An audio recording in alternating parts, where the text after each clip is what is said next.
Jeffrey's got a question. How do you know when it's time to up level from iPhone to an SLR camera?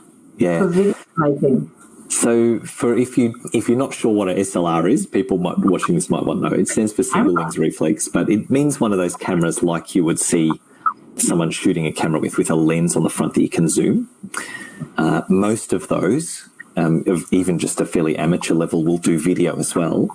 And it's usually a better kind of quality video than you get from a phone.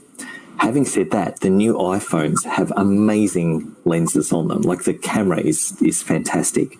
So if you've got like a brand new iPhone 12, I don't think there'd be any reason to go and get an SLR. The difference with an SLR is that you can actually swap the lenses. Like that's kind of how they're designed, right? So, you know, you see at the footy or whatever, and they've got the SLR and they've got that massive like lens that can zoom right across the field. So if you're doing something that's very specific for video, like even for yourself, maybe Paula, if you're trying to video a treatment or a technique, you might use an SLR there just because you've got a little bit more control over the actual lens and the way that you can zoom in and out and focus on things that are really close and all sorts of other bits and pieces. But literally, if you're just doing video for Facebook, you don't need an SLR. Just grab your phone, away you go.